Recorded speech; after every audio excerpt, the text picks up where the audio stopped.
अगर जीवन में हर तरफ अंधेरा हो, अपने ही लोग आपको समझ न पाएं, हर कदम पर अपमान और ताने मिले, तो हार मत मानना। क्योंकि जब इंसान सब कुछ छोड़कर केवल भोलेनाथ का नाम पकड़ लेता है, तब वही नाम उसकी सबसे बड़ी ताकत बन जाता है और वही शक्ति उसके जीवन को बदल देती है। यह कहानी भी एक ऐसी ही बहू की है, जिसने दुनिया के तानों के बीच भी शिव का साथ नहीं छोड़ा और अंत में खुद महादेव ने उसकी लाज रखी। अब कथा शुरू करते हैं। एक छोटे से गांव में एक परिवार रहता था। उस घर में 3 लोग थे, सास, बेटा और बहू।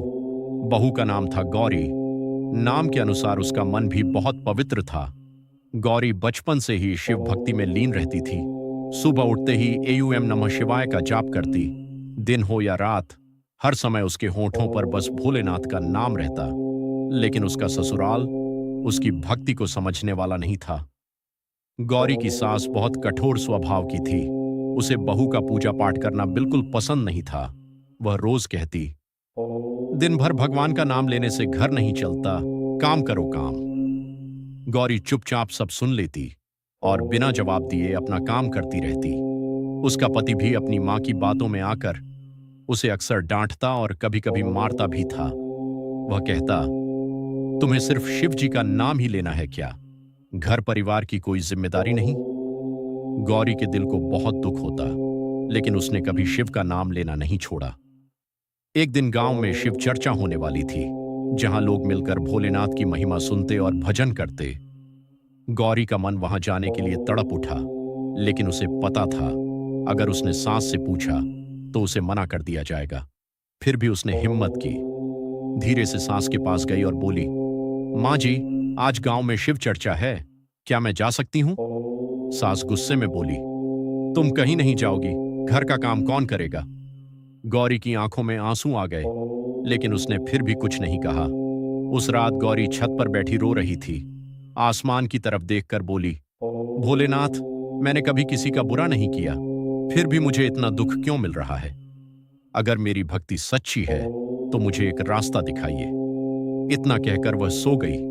उस रात उसे एक अद्भुत सपना आया। सपने में एक तेज प्रकाश दिखाई दिया और उस प्रकाश के बीच एक दिव्य स्वर गूंजा, डरो मत गौरी, तुम्हारी भक्ति व्यर्थ नहीं जाएगी। कल तुम शिव चर्चा में जाओ, मैं खुद तुम्हारे साथ रहूंगा।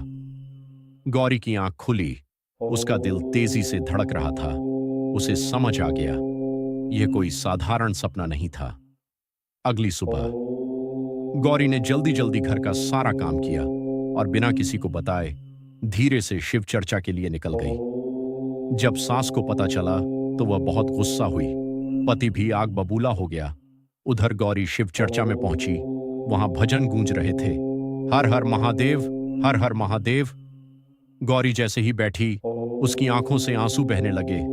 वह पूरी श्रद्धा से शिव का नाम लेने लगी। उसी समय एक अजीब सा चमत्कार हुआ। गौरी को ऐसा महसूस हुआ जैसे कोई उसके सिर पर हाथ रख रहा हो। एक अद्भुत शांति उसके भीतर भर गई। उधर घर में अचानक सास की तबीयत खराब हो गई। वह जमीन पर गिर पड़ी। पति घबरा गया। उसे समझ नहीं आ रहा था क्या करे। उसे अचानक गौरी की याद आई। पति दौड़ते हुए शिव चर्चा में पहुंचा। वहां उसने गौरी को देखा। वह शांत बैठी, पूरी भक्ति में डूबी हुई थी। पति की आंखों में आंसू आ गए। वह उसके पास गया और बोला, गौरी, मुझे माफ कर दो, मां की हालत बहुत खराब है, चलो घर। गौरी तुरंत उठी और शिव का नाम लेते हुए घर पहुंची। गौरी ने सास के पास बैठकर उसका हाथ अपने हाथ में लिया और आंखें बंद करके बोली, हे भोलेनाथ, अगर मेरी भक्ति सच्ची है तो मेरी सास को ठीक कर दीजिए। कुछ ही देर में सास की सांसें सामान्य होने लगीं। धीरे धीरे उसने आंखें खोल दी। सास की आंखों में आंसू आ गए। वह बोली, बहू, मैंने तुम्हें बहुत दुख दिया, मुझे माफ कर दो। पति भी रोने लगा। उसे अपनी गलती का एहसास हो गया था। उस दिन के बाद उस घर का माहौल बदल गया। अब सास खुद गौरी के साथ पूजा करने लगी। पति भी शिव भक्ति में जुड़ गया। गौरी की भक्ति ने पूरा घर बदल दिया। जो इंसान सच्चे दिल से भगवान का नाम लेता है, उसका कोई कुछ नहीं बिगाड़ सकता। दुनिया चाहे कितना भी रोके, अगर आपका विश्वास मजबूत है तो भगवान खुद आपका साथ देते हैं। गौरी ने हार नहीं मानी। और अंत में उसकी भक्ति जीत गई। हर हर महादेव।